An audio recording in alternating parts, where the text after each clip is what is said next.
Alhamdulillah wassalatu wassalamu ala Rasulillah wa ala alihi wa ashabihi wa man walah, amma ba'd.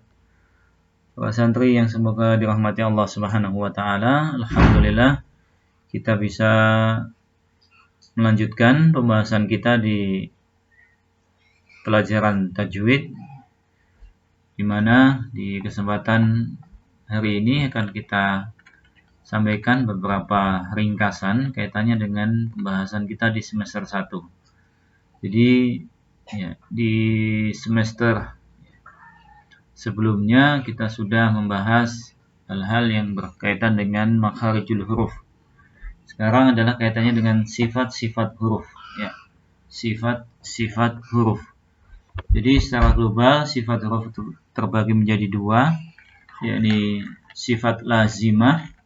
Maksudnya adalah sifat yang senantiasa ada pada huruf tersebut, yang tidak lepas dari huruf tersebut. Di mana sifat lazimah ini juga disebut dengan sifat dzatiyah, jumlahnya ada 17 sifat. Kemudian yang kedua adalah sifat aridah, sifat yang muncul pada huruf dalam keadaan tertentu, dan kadang dia hilang. Di mana sifat ini muncul karena bertemunya huruf dengan huruf yang lain dalam kondisi-kondisi tertentu. Faedahnya kita bisa membedakan huruf yang sama makhrajnya, sama-sama makhraj, tapi karena sifatnya berbeda maka tentunya pelafalannya berbeda. Bisa mengucapkan huruf dengan baik sesuai dengan kaidah tajwid. Bisa mengetahui mana huruf-huruf yang kuat dan lemah. Nah, ini di antara faedahnya. Baik. Di sifat lazimah yang tadi jumlahnya ada 17, itu ada yang berlawanan dan tidak berlawanan. Yang berlawanan nanti ada 5, sehingga jumlahnya ada 10, masing-masing satu ada lawannya. Contohnya di sini hamas dengan jahar. Sifat lazimah yang berlawanan di sini. Baik.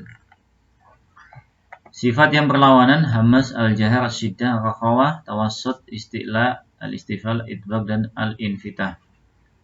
Nah, ada 9, berarti ada 4 yang berlawanan, 9 yang satu itu tawassut, apa yang di antara syiddah dengan rakhawah. Adapun yang tidak berlawanan itu ada 8, di sini disebutkan shafir, qalqalah, lin, inhiraf, takrir atau tikrar, at-tafashi, dan istitalah serta al-khafa. Sifat yang berlawanan satu adalah hamas samar. Sifat lemahnya suara huruf bersamaan mengalirnya nafas ketika pengucapan. Sakata fahathahu syakhsun. Adapun lawannya adalah jahar, tinggi dan tampak jelas. Ini kuatnya suara pada huruf ketika dilafalkan. A'udhuma wazna qari'in di ghaddi jaddin talab. Ini huruf-huruf yang memiliki sifat al-jahar. Kemudian sifat yang berikutnya adalah syiddah dan rakhawah. Di antara keduanya ada tawassut. Syiddah adalah tetapnya huruf pada makhraj karena kuatnya penyandaran huruf padanya, sehingga suara tertahan mengalir bersama makhraj tersebut. Hurufnya ada 8, ajid, qatin, bakat. Ajid, qatin, bakat. Sisanya itu masuk dalam rakhawah, ini lemahnya huruf pada tempat makhrajnya karena lemah penyandaran huruf padanya, sehingga suara mengalir bersama pelafalan huruf tersebut. Jumlahnya ada 16, disebutkan di sini. Khud, ghassa, khaddi, fadda, shushin, zaya, sahin. Itu huruf-hurufnya ada 16. Di antara kedua sifat ini ada tawassut atau al-bainiyah, pertengahan antara rakhawah dan syiddah. Jumlahnya ada 5, yaitu lin, umar, lam, nun, ain, mim, ra. Kemudian pembahasan berikutnya adalah sifat lazimah isti'la dengan istifal, lawannya itbaq dan infitah. Itbaq dan infitah. Perhatikan di sini lawannya isti'la, terangkatnya lidah ke langit yang atas ketika mengucapkan huruf sehingga suara terangkat bersamanya. Hurufnya ada 7, khussa dhabtin qid. Ya. Lawannya adalah istifal, turunnya lidah dari langit yang atas ketika mengucapkan huruf sehingga suara juga turun bersamaan dengan pengucapan huruf ke dasar mulut. Ya. Huruf-hurufnya selain dari huruf isti'la, selain khussa dhabtin qid. Kemudian yang berikutnya idbaq, menempel sebagian dari lidah ke langit atas ketika mengucapkan huruf pada 4 hurufnya so, do, to, go.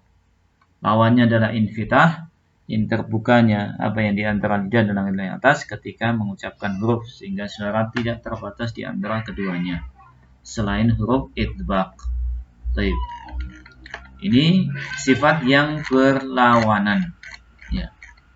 Pembahasan berikutnya adalah sifat lazimah yang tidak berlawanan. Satu adalah sofir.